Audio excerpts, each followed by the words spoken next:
নমস্কার বন্ধুরা, আজ আমি আপনাদের সাথে শেয়ার করব আনারসের চাটনির একটা রেসিপি। তো আনারসের চাটনি করার জন্য এইরকম গোটা একটা আনারস ছাল ছাড়িয়ে চোখ বাদ দিয়ে আমি এরকম পাতলা পাতলা করে কেটে রেখেছি।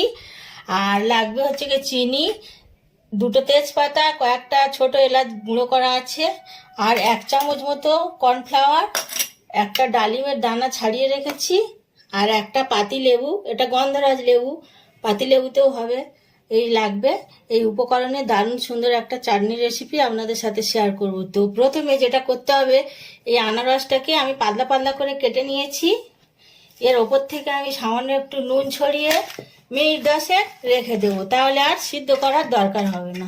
তো বন্ধুরা, 10 মিনিট নুন মাখিয়ে রাখার পরে আনারসটা এইরকম হয়ে গেছে। এবারে যতটুকুনি এইরকম আছে একটু হাত দিয়ে দিয়ে এরকমভাবে নেড়ে দিলেই মানে এটাকে খুব নরম হয়ে যাবে।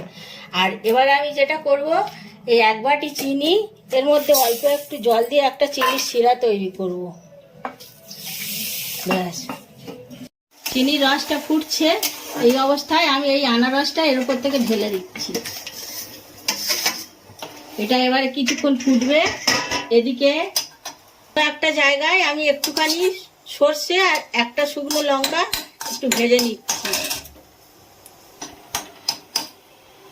এই লঙ্কা আর সর্ষে থেকে তুলে আমি এর ওপর থেকে ছেড়ে দিচ্ছি আলাদাভাবে, আর ফোড়ন আমি দিলাম না।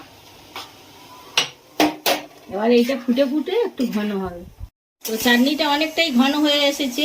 আনারসের চাটনি এর থেকে বেশি ঘন হয় না।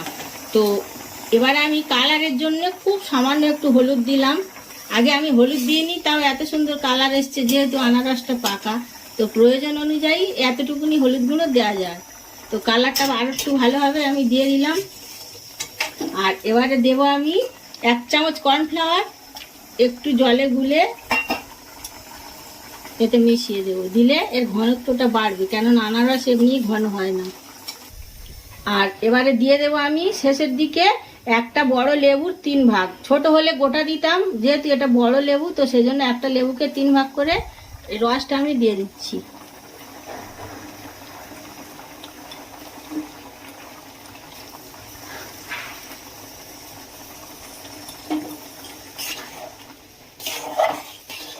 এবারে আমি গ্যাসের ফ্লেমটা অফ করে দেব। তার আগে আমি এই ডালিম দানাগুলো দিয়ে দিচ্ছি। আর ডালিম দানার কিন্তু আলাদা টেস্ট বাড়ায় না, দেখতে যাতে সুন্দর হয় সেই জন্যই দেওয়া। তো আমি সেজন্যই দিয়ে দিলাম। চাটনিটা একদম রেডি হয়ে গেছে। এবার আমি গ্যাসের ফ্লেমটা অফ করে দিচ্ছি। এবারে পরিবেশন করে, ঠান্ডা হয়ে গেলে পরিবেশন করে দেখাবো। তো বন্ধুরা, এই আনারসের সিজনে দারুণ সুন্দর একটা আনারসের চাটনি আপনাদের সাথে শেয়ার করলাম।